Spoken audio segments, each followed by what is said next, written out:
이제 하나님 말씀 제가 읽겠습니다. 시편 78편 1절에서 8절까지입니다. 내 백성이여 내 율법을 들으며 내 입의 말에 귀를 기울일지어다. 내가 입을 열어 비유로 말하며 예로부터 감춰졌던 것을 드러내려 하니 이는 우리가 들어서 아는 바요 우리의 조상들이 우리에게 전한 바라. 우리가 이를 그들의 자손에게 숨기지 아니하고 여호와의 영예와 그의 능력과 그가 행하신 기이한 사적을 후대에 전하리로다. 여호와께서 증거를 야곱에게 세우시며 법도를 이스라엘에게 정하시고 우리 조상들에게 명령하사 그들의 자손에게 알리려 하셨으니 이는 그들로 후대 곧 태어날 자손에게 이를 알게 하고 그들은 일어나 그들의 자손에게 일러서 그들로 그들의 소망을 하나님께 두며 하나님께서 행하신 일을 잊지 아니하고 오직 그의 계명을 지켜서 그들의 조상들 곧 완고하고 배역하여 그들의 마음이 정직하지 못하며 그 심령이 하나님께 충성하지 못하는 세대와 같이 되지 아니하게 하려 하심이로다. 아멘. 우리 하나님께서 오늘 우리에게 주시는 말씀은 시편 78편입니다. 시간 관계상 1절에서 8절까지만 읽었습니다. 다 읽으려면 한 8분 걸립니다. 이 본문의 말씀을 통해서 당신은 하나님의 능력을 제한하지는 않습니까? 이런 제목으로 말씀을 전하겠습니다. 오늘도 주 안에서 여러분과 함께 하나님 앞에 예배하게 하신 하나님께 감사드리고 또 주님 앞에 믿음으로 온 여러분 모두를 주의 이름으로 환영합니다. 아멘. 하나님 은혜가 여러분 모두에게 넘치시길 주의 이름으로 축원합니다. 아멘. 서로 인사를 나눕시다. 감사가 넘치는 한 주간 되세요. 또 집에서 온라인으로 예배하시는 분들에게도 카톡으로 인사도 남겨주시기를 바랍니다. 금주가 작정기도의 마지막 주간입니다. 지난 3주간 작정기도를 하면서 제 개인적으로 마음의 감정이 풍요롭지 않았나 이런 느낌을 강하게 받았습니다. 아무튼 날마다 하루를 시작하면서 또 하루를 마치면서 5가지 감사의 내용들을 하나하나 생각해 보려고 하니까 처음에 시작할 때는 야, 이 5가지를 어떻게 적지? 아마 여러분 다 그렇게 생각하셨으리라 봅니다. 저도 마찬가지입니다. 그런데 이 하루하루 지나가면서 감사의 기도의 내용들을 찾아서 하나님 앞에 감사 또 감사 5개로 올리다 보니까 가장 중요한 것은 제 마음 가운데에 참 사는 것이 힘들다, 어렵다, 왜 이러지, 코로나 바이러스가 왜 이렇게 안 없어지지, 뭐 이런 생각보다도 마음속에 감사를 하다 보니까 그런 것이 아니라 삶이 풍요로워진다, 내 마음의 삶이 풍요로워진다, 이런 느낌을 강하게 받았는데 여러분은 어떤지 모르겠습니다. 어때 여러분도 그러셨습니까? 네. 지금 우리 오감 이런 일기 기도를 하고 있는데 오감이라는 건 5가지 감사, 이런 하나님 말씀 한 구절이나 한 구절 정도, 그 다음 일기는 한 가지 기도 제목, 이렇게 카톡에 올리면서 우리가 하루하루를 지내고 있는데 뭐 눈팅 작정기도 하시는 분도 있고 직접 올리시는 분도 있고 참 그렇습니다. 어쨌든 간에 우리의 삶이 감사하지 아니할 때보다 하나님 앞에 그렇게 그냥 하루하루 묻혀 살 때보다도 우리의 마음이 풍요로워진다 하는 것만은 아마 여러분 느꼈으리라고 저는 그렇게 봅니다. 이번 한 주간은 지난날을 뒤돌아보면서 하나님께서 내게 베푸신 은혜가 어떤 것들이 있나 한번 생각해보는 그런 시간도 가져보시고 하나님 앞에 그러한 것들에 대해서 또 감사도 나누시는 그러한 주간이 되시기를 주님의 이름으로 부탁합니다. 그걸 기도 제목으로 못 올려도 여러분 스스로가 한번 돌이켜보면서 과거에 나에게 이런 일이 있었지, 그때 하나님께서 나에게 이렇게 역사하셨지 하면서 감사하면서 여러분이 하루하루를 지낸다면은 과거가 여러분 그냥 과거를 흘러가지 않습니다. 우리는 과거를 잊어버려서는 안 됩니다. 과거는 여러분 우리에게 현재의 나를 내가 존재하는 것을 존재하게 만들어주고, 또 과거는 내 앞에 나아갈 길을 제시해 주는 것이 과거입니다.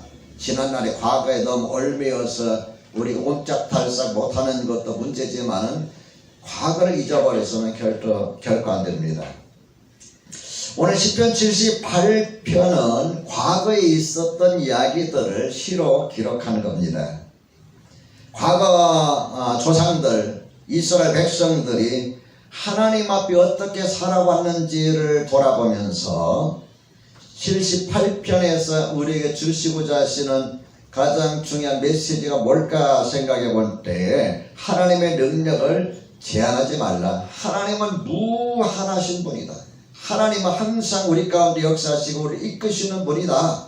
그러므로 하나님의 능력을 제한하지 말라. 이렇게 권면하고 있음을 여러분 기억하시고, 첫 번째 대제를 생각해 보겠습니다. 첫 번째 메시지는 하나님이 내게 행하셨던 일들, 하나님이 내게 행하신 일들을 기억하며 살아야 합니다. 하나님이 나에게 행하셨던 일들을 기억하면서 살아야 되는데 6절과 7절 말씀을 같이 한번 읽어볼까요? 시작. 이는 그들로 후대 곧 태어날 자손에게 이를 알게 하고, 그들은 일어나 그들의 자손에게 일러서 그들로 그들의 소망을 하나님께 두며 하나님께서 행하신 일들을 잊지 아니하고 오직 그의 계명을 지켜서. 7절에 보면은 6절에 보면은 그들로 후대 곧 태어날 자손에게 이를 알게 하고 그랬고요.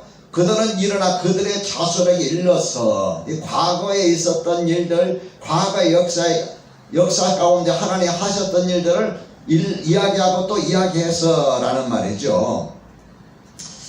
78편, 7자 8자선 78편을 보면은 거기다 가로쳐 놓고 설명 하나가 나옵니다. 아삽의 마스길 나옵니까? 아삽의 마스길. 괜히 붙여놓은 게 아니에요. 아삽이 쓴 이 시는 마스길이다 그 말이에요. 마스길이 뭘까요?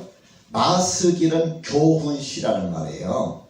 아삽이라고 하는 사람이 과거를 돌이켜보면서, 그리고 자기가 살아온 삶을 돌이켜보면서 시를 썼는데, 그 시가 바로 교훈적인 시라는 거예요. 뭔가 교훈을 주고 싶어서 쓴 것이 오늘 78편이다 하는 거죠. 제가 서론에서 여러분에 말씀드렸듯이 우리가 자주 범하는 실수 가운데 하나가 뭐냐면은, 잊어야 할 것은 잊지 못하고 잊지 말아야 할 것은 쉽게 잊어버린다는 사실입니다. 특히 하나님께서 나의 삶 속에서 행하셨던 일들을 우리는 잊지 말아야 합니다. 뭐 3명이 하면하고 나머지는 그냥 잊어도 된다 그 말입니까? 제가 몇 년 전에 간증집을 썼으면서 나에게 유익했던 것이 무엇이냐, 여러분에게 제가 꼭 하고 싶은 말은, 나의 삶에 태어날 때부터 내가 자라오면서 지금까지 살아왔던 그 삶을 글로 하나하나 정리하면서 하나님께서 나에게 행하신 일들이 이렇게도 많았구나 하는 것을 깨달은 거예요. 하나님께서 행하신 일들이 나에게 이렇게도 많았구나. 글을 쓰고 나서 또 몇 번이고 원고를 교정하면서 내내 회개와 함께 감사가 얼마나 많았는지요.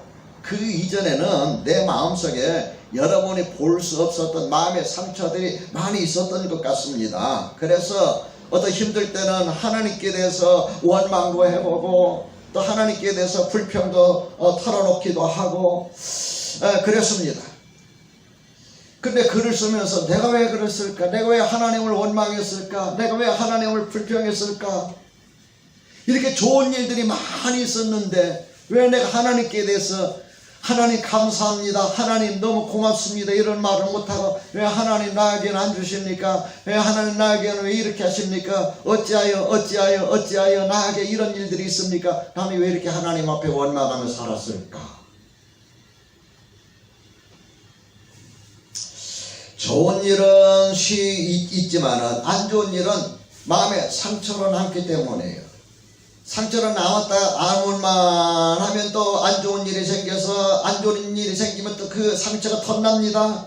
상처가 덧나면 그 상처는 더 오래 갑니다. 그래서 이게 습관이 돼서 무슨 일이 생기면 하나님께 대해서 원망하고요. 무슨 일이 생기면 하나님께서 불평을 해요. 자기도 모르게. 이것이 제가 간증집을 내면서 가졌던 너무나 큰 감사였어요. 내가 감사할 것이 이렇게도 많았는데도 불구하고 나는 자잘구레한 것 때문에 하나님께 원망하며 살았구나. 제 자신을 바라보게 되고, 그래서 하나님 앞에 지금까지 살아왔던 삶 속에서 나의 부족한 것들을 회개하고 또 하나님께서 행하셨던 일들에 대해서 감사할 수가 있었던 겁니다. 여러분도 이번 오감 이런 일기를 쓰시면서 기도할 때에 아마 하나님께서 나에게 행하신 일이 이렇게도 많았구나, 내가 이런 것들을 다 잊어버리고 살았구나 하는 것을 느끼리라고 봅니다. 감사가 많은 사람은요, 다시 말하면 감사를 잊지 않고 사는 사람은 그 특징이, 이 사고방식이 긍정적입니다. 사고방식이 긍정적이에요.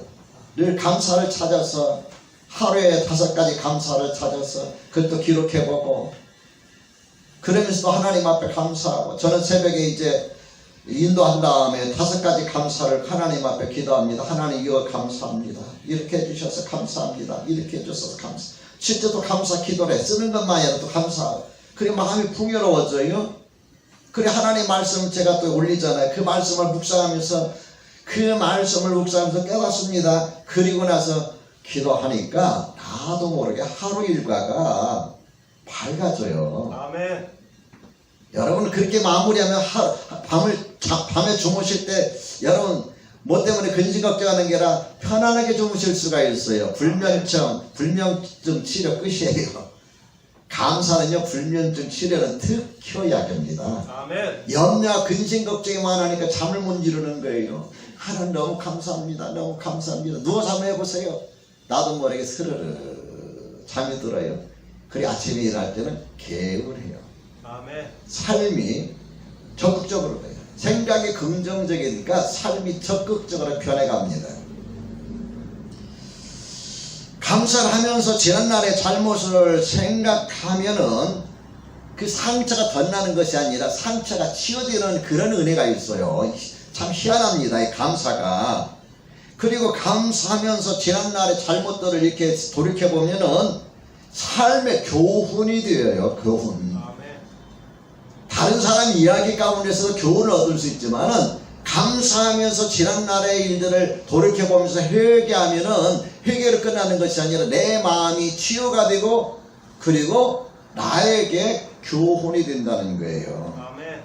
성경 역사가 우리에게 주는 유익이 뭘까요? 신약 성경만 또 읽어도 되잖아요. 뭐 굳이 구약 성경, 어떤 분은 그래 구약 성경은 이스라엘 백성들의 역사인데 뭐 굳이 우리가 읽을 필요가 있습니까? 이렇게 묻는 사람이 있어요. 틀린 말은 아닌데 정답은 아니에요.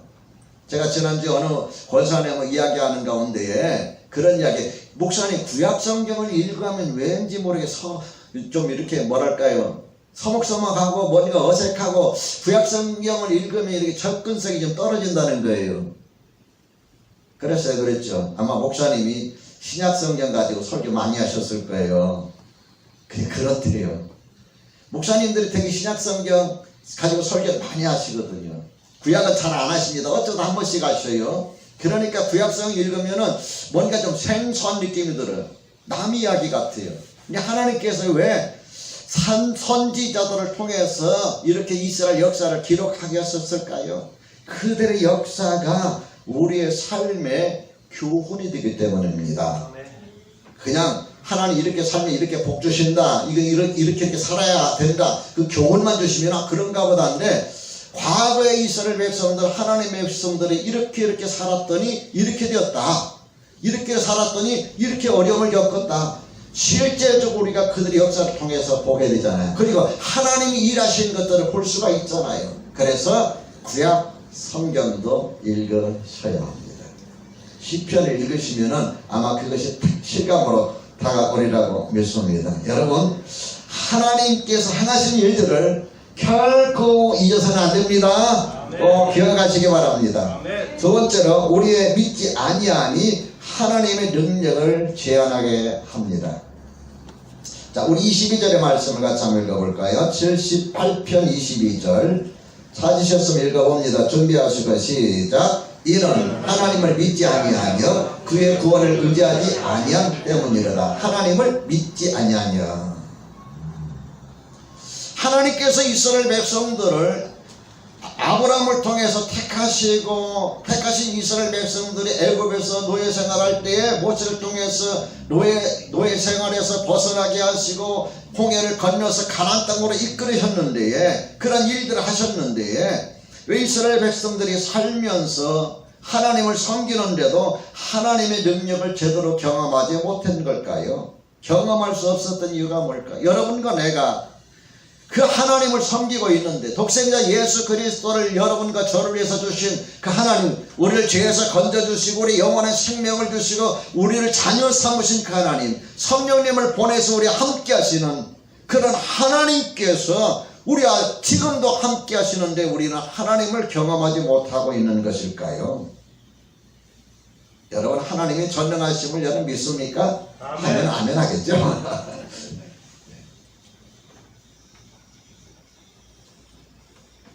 진짜 믿습니까? 아멘.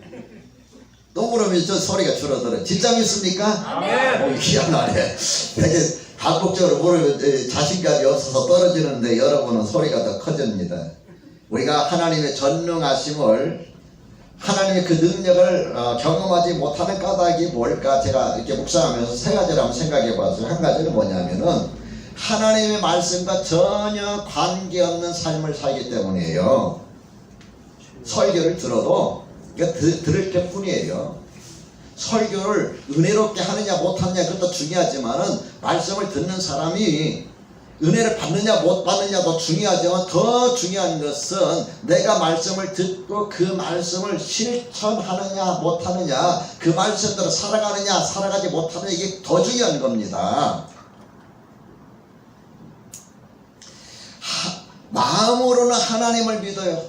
물어보면 마음으로 하나님을 믿지요. 내가 교회는 안 나가도 하나님을 믿지요.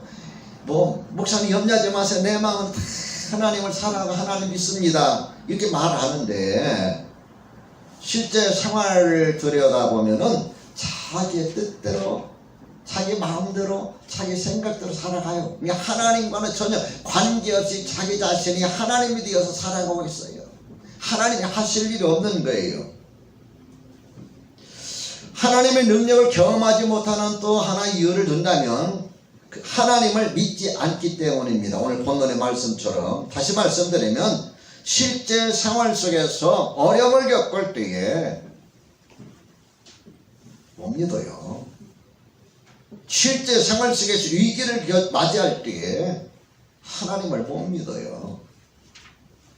22절에 그랬잖아요. 이는 하나님을 믿지 아니하며 그랬잖아요. 말로는 주여 주여 아멘 아멘 하면서도 딱 어려움 당하면은 이게 잘 안 돼요. 여러분, 목사라고 해서 하나님을 전적으로 여러분 신뢰하는지 아십니까? 저 솔직한 고백이에요. 저도 하나님 입으로 하나님 믿습니다. 아멘 아멘 아멘 아멘 했어요. 많은 어려움들을 겪으면서 여러분 금식도 했어요. 수없이. 그래 어떤 분 저한테 말하기를 금식이 목사님 은사라고 그랬어요. 무슨 일만 했으면 금식을 해요. 그냥 일주일 하는 것은 밥 먹는 거 똑같아요. 그냥 일주일 하는 것은 어려움이 없어요. 보름 하는 것도 그냥 어려움이 없어요. 다른 분들은 일주일 하면 힘들다고 하는데 보름에도 상관없어. 운동해도 괜찮아요. 20일 하는 것도 목사님 금식하는 겁니까? 안 하는 겁니까? 물어보는 사람이 있어요. 아니 하고 있는데 물만 마시는데 금식을 해도 또 철야를 해도 우리가 500일 철야 한번 했잖아요. 1000번째 한다면서 500일 하고 마쳤 못했는데 철야를 해도 하나님 앞에 산에 가서 산기다면서 통성으로 부르짖으면서 기도해도 솔직히 제 고백입니다. 마음 한 곳에서는 전적으로 하나님 씨를 못했어요. 왜? 빨리 그대로 이루어지면 믿는데 여러분 빨리빨리 그대로 이루어집니까? 잘 안 될 때가 많거든요. 그래서 막 부르짖으면서 통곡하면서 기도하는데 사실은 어떻게 보면 그냥 마음이 속풀이 같아요. 속풀이. 제가 제 자신을 이야기하는 겁니다. 여러분 이야기하는 게 아니고요. 제가 여러분 오늘 건너편 7정에서 여기 3층으로 내려올 때 진짜 하나님을 경험한 거예요. 하나님을 온전히 신뢰하는 것을 그때 경험한 거예요. 머리는 다 믿어요. 마음으로도 믿어져요. 근데 막상 어려움 당하면은 여러분 어떤 문제가 있어 예배당에서 기도합니다. 그런 마음이 편안하고 하나님 알아서 할 줄 믿습니다 하고 여러분 그렇게 합니까? 좀 지나면은 또 막 염려가 엄습해오죠. 염려가 막 생기죠. 떠오르죠. 걱정이 생기죠. 어떻게 할까 마음이 초조하고 불안하죠. 잠 못 이루죠. 야 이거 하면 돈 날아가는데 이거 하면 큰일 나는데 이 문제 생기면 나 인생한테 이제 망하는데 여러분 생각해보세요. 잠이 와요? 안 오지요. 안 옵니다. 그런데 제가 7층에서 이쪽으로 오면서 하나님 그걸 경험하게 하셨어요. 문제는 해결되지 않았어요. 그대로예요. 근데 하나님께서 여호와를 신뢰하라는 그 말씀을 계속해서 반복적으로 몇십 번, 몇백 번, 몇천 번을 주시면서 제가 어느 날 하나님을 신뢰합니다. 나도 모르는 고백과 함께 마음이 편해졌어요. 아멘. 그리고 어려움 당해도 이제는 그게 걱정이 되는 게 아니에요. 하나님께 맡깁니다 하고 맡겨요. 내가 하나님께 맡깁니다 하면서도 맡기지 못하고 염려하는 건 그분을 내가 신뢰하지 못하기 때문에 그런 거거든요. 하나님을 내가 온전히 믿지 못했구나, 신뢰하지 못했구나를 깨달은 거예요. 그 다음에 한 가지 더 든다면은 자기 경험치만큼, 자기가 경험한 만큼, 자기가 아는 것만큼만 믿으려고 해요. 내가 경험해보지 못한 것은, 내가 알지 못하는 것은 안 믿으려고 해요. 우리는 이걸 뭐라고 하냐면 합리적이라고 합니다. 신앙은요, 합리적인 것을 넘어서야 됩니다. 그 넘어서지 않으면은 신앙생활 늘 그 자리에 멈춰 있는 거예요. 자기의 경험과 자기의 지식의 한계를 잘 넘어서지 못해요. 이해가 안 되니까, 납득이 안 되니까. 그래서 못 믿는 거예요. 이해가 안 되지만, 납득이 안 되지만 한번 해보자.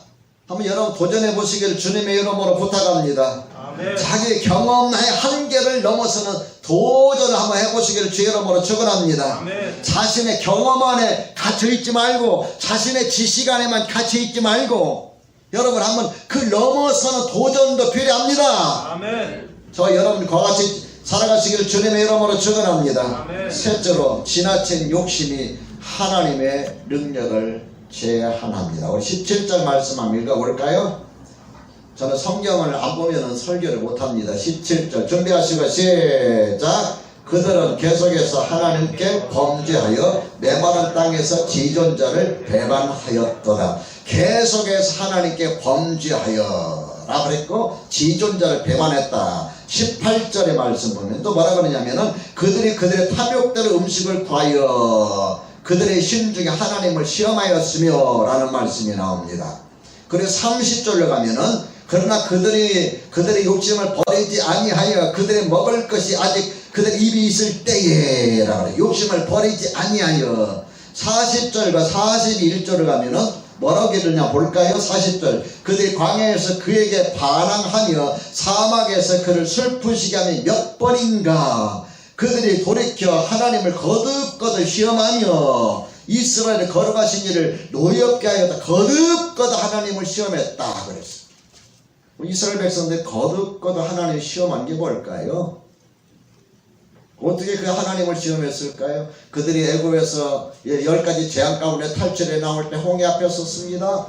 이스라엘 백성들이 하나님 우리를 이렇게 구원한다고 가나안 땅으로 가게 안 놔놓고 왜 이런 홍해 앞에 우리를 가두어 주어서 이제는 죽게 만듭니까? 물에 빠져 죽게 만듭니까? 앞으로 가면 홍해, 뒤에는 애굽의 군사들인데 우리가 죽을 것이 없어서 여기서 죽이려 하십니까? 하나님 원망했어요. 하나님께서 모세야 너의 손에 든 것이 뭐냐? 그걸 앞으로 내밀어라.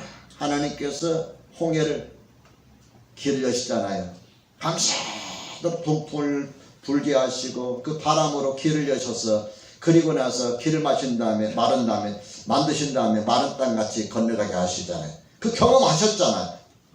그러고 나서도 하나님께서는 혹시나 그들이 추울까 봐서 더울까 봐서 낮에는 에어컨 대신 구름 기둥으로 그들의 더위를 가려주고 밤에는 사막에 추울까 봐서 불기둥으로 그들 따뜻하게 데워주고 여러분 이런 난방이 어디 있습니까?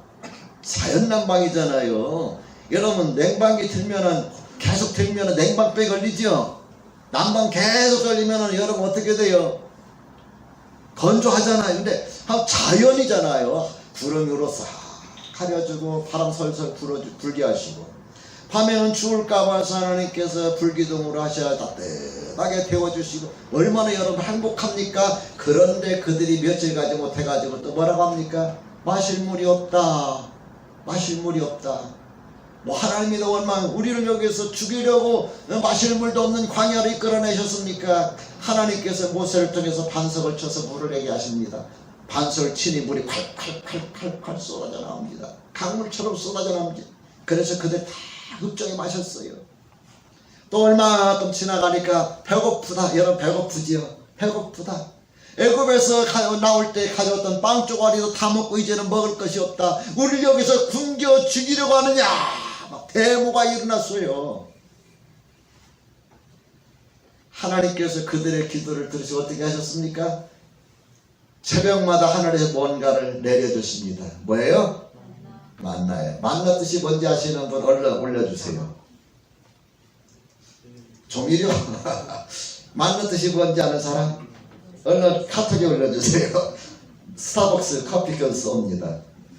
5, 4, 3, 2, 1, 땡. 이것이 네모도냐? 이것이 무엇이냐? 그 말이에요. 맞습니다. 우리 사모님 커피 안 마시는데 이것이 뭐냐? 왜 그럴까요? 생전 한 번도 보지 못한 거예요. 생전. 그게 지면에 수북이 쌓였는데 그걸 걷어다가 빻기도 하고 찍기도 하고 삶기도 하고 굽기도 하는데 맛은 달짝지근한데 그것만 먹어도 여러분 영양 섭취가 되는 거예요. 만일 하나님께서 내려주신 그 만나를 오늘날 개발만 한다면 그 사람은 돈 버는 거예요. 그것만 먹어도 영양 부족이 없어요. 근데 그걸 먹고 나니까 또 뭐가 생각납니까? 야, 옛날에 이집트에서 살 때 노예 생활할 때가 뭐 그립다 그치? 나도 그래. 그때 말이야 그래도 우리 노예 생활했지만은 의도 먹고 수박도 먹고 부추도 먹고 파도 먹고 그 다음에 그들 고깃국물 끓여주면서 고깃국물도 떠먹고 너무 먹고 싶다. 그래가지고 어떻게 한다십니까? 텐트 밖으로 다 나와가지고 주저앉아가지고 엉엉 울기 시작했어요. 오이 달라 부추 달라 수박 달라 뭐 달라 이제는 이 보이는 게 만나밖에 없으니 기력도 떨어지고 죽을 맛이다. 그럴 때 하나님께서 어떻게 하셨어요? 모세가 하나님 앞에 하나님 내가 이 백성들을 낳았습니까? 이것 달라 저것 달라 내가 어떻게 이 많은 사람에게 고기를 주워 먹게 하겠습니까? 하나님 차라리 나를 데려가 주세요. 내가 너무 힘듭니다. 여러분 성도들 요구사항이 많으면 먹기 힘듭니다. 여러분 다행히 물어도 여러분은 뭐 요구사항이 없어서 감사하긴 합니다만 얼마나 스트레스 쌓였으면 차라리 데려가 달라고 했을까요?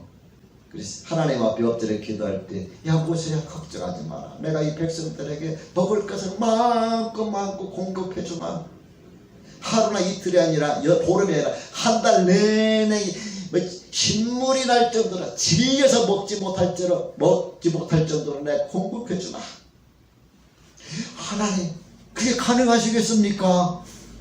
소떼를 잡은들, 양떼를 잡은들, 이게 가능하겠습니다. 한 달 내내. 여호와의 손이 짧아집니다. 그러시면서 하나님께서 바람을 일으키시는데, 바람 타고 뭐가 막 새카맣게 날아옵니다. 뭘까요? 뭘까요? 메추라기. 이거 다 알 것 같아서 스타벅스 안 했습니다. 메추라기. 그래서 뭐 지면에 낮게 막 높이 종달새처럼 높이 솟으면 잡을 수가 없는데, 지면에 쫙 깔려서 오니까 뭐 제가 생각할 때는 작대기도 잡고 막대기도 잡고 뭐 얼마나 많이 잡았는지 욕심이 그 뭐니 탐욕이라고 그랬어요. 고기가 이 사이에 빠지기도 전에 하나님께서 그들을 징계하셨다고 그랬어요. 그들이 하나님 앞에 계속해서 쏟아냈던 말이 무엇이냐? 하나님께서 하실 수 있겠느냐? 하나님께서 주실 수 있겠느냐? 그 이야기예요. 하나님 거듭거듭해서 그 결과 어떻게 됐을까요? 33절 읽어볼까요? 자, 33절 말씀 찾아봅니다. 시작. 하나님이 그들의 날들을 헛되이 보내게 하시며 그들의 횟수대로 두려움으로 보내게 하셨더라. 하나님이 그들의 날들을 어떻게 하셨다? 헛되이 보내게 하셨다. 광야 40년 동안 헛된 삶을 살았다 그 말이에요. 이스라엘 백성들이, 애굽에서 나온 이 이스라엘 백성들이 20세 이상 된 사람 여호수아 갈렙을 빼놓고는 가나안 땅에 들어간 사람이 아무도 없습니다. 헛된 삶을 사는 거예요. 사랑하는 성도 여러분, 여러분과 저의 삶이 지금부터 40년이라면 20세 된 사람 몇 살이에요? 저보다 조금 나이 어릴 거예요. 30세 되신 분은 저보다 좀 많을 거예요. 그 젊은 날을 헛되게 보냈다 그 말이에요. 어때요 여러분? 인생을 헛되게 보내시길 원하십니까? 헛되게 보내게 하셨다 그랬어요. 뭐 때문에? 지나친 욕심 때문에. 하나님께 감사하지도 못하고, 하나님께 만족하지도 못하고, 하나님께 지족하지도 못하고, 하나님 이것도 주실 수 있을까? 저것도 주시랴. 거듭거듭 하나님 앞에 요구하고 더 요구하다가 결국은 어떻게 됩니까? 40년 동안 광야에서 헛된 삶을 살다가 가나안 땅 들어가지 못했어요. 여러분, 하나님께서는 여러분과 저에게 복을 주시기 원하는데, 전능하신 하나님의 능력을 우리가 믿는다 하면서도 내가 너무나 지나친 욕심 가지고 하나님께서 주시는 것에 만족하지 못하고 그 욕심을 채우려 한다면은 그 삶은 결국 헛된 삶이 되고 말 것입니다. 우리가 필요할 때만 하나님을 찾고, 하나님 주시면 감사는 잊어버려 더 많은 욕심을 내고, 그 욕심을 이루지 못하면 결국 하나님을 배반하고, 그래서 17절에 뭐 지존자를 배반하였다라고 말씀하고 있고, 57절에 보면은 그들의 조상들 같이 배반하고 그랬어요. 그들 조상같이. 이것이 하나님을 섬기면서도 살아간 사람들의 모습이라는 거예요. 성도 여러분, 여러분과 내가 하나님을 경험합시다. 아멘. 하나님의 능력을 경험합시다. 아멘. 7절과 8절의 말씀을 다시 한번 보면은 그들의 소망을 누구에게 두며? 하나님께 두며, 하나님께서 행하신 일을 잊지 아니하고 오직 그의 계명을 지켜서. 여러분과 내가 이 땅에서 하나님을 경험할 수 있는 방법이 뭐냐? 7절과 8절에 이야기하고 있어요. 우리의 소망을 하나님께 두고 살아라. 그리고 하나님의 말씀을 지키며 살아라. 하나님이 경험하는 삶의 가장 중요한 기본적인 원리인 것을 볼 수가 있습니다. 이스라엘 백성들을 가나안 땅으로 인도하여 들을 때에 모세의 뒤를 이어서 여호수아가 후계자가 됐습니다. 모세처럼 여호수아는 하나님의 능력을 그만큼 경험하지도 않았어요. 반석을 쳐서 물을 내지도 못했습니다. 하늘에서 만나가 내리는 것도 못했습니다. 메추라기 때가 내리는 것도 경험하지 본인이 직접 그렇게 하지 못했어요. 하나님께서는 모세를 직접 대면에 말씀했는데 여호수아는 그런 경험도 직접적으로는 없었어요. 그런데 그 여호수아가 모세의 뒤를 이어서 지도자가 될 때에 여호수아야 두려워하지 말라 그랬어요. 내가 너와 함께 하겠다 라고 말씀하시면서 하나님께서 여호수아에게 무슨 말씀을 주셨느냐면은 이 율법책을 내 입에서 떠나지 말게 하며 이 율법책을 내 입에서 떠나지 말게 하며 그것을 묵상하여 그 가운데 기록한 대로 다 지켜 행하라. 말씀을 묵상하며 율법책을 떠나지 말게 하고 그 말씀을 묵상하면서 깨달은 것을 지켜 행하라. 그러면 내 길이 평탄하게 될 것이라 내가 형통하리라. 믿으시면 아멘 합시다. 아멘. 하나님께서 여호수아에게 주셨어요. 오랜 세월이 지났습니다. 믿음 따라 살던 사람들 가운데에 이제 하나님을 경험했던 사람들이 시편을 쓰는 데에 시편을 쓸 때에 시편 1편에서 뭐라고 그랬습니까? 복 있는 사람은 오직 여호와의 율법을 즐거워하여 그 율법을 취하러 묵상하는 자로다. 아멘. 그는 시냇가에 심은 나무가 철 따라 열매를 맺으며 그 잎사귀가 마르지 아니함 같으니 그가 하는 모든 일이 다 형통하리로다. 아멘. 하나님 말씀 따라서 살아갈 때 결국 그의 삶이 형통하더라라고 말씀하고 계십니다. 사랑하는 여러분, 여러분 이번 작정하면서 또 하나님을 경험하고 여러분 생애 내내 시편을 기록했던 그 사람들처럼 하나님을 경험하는 삶을 살아가시길 주의 이름으로 축원합니다.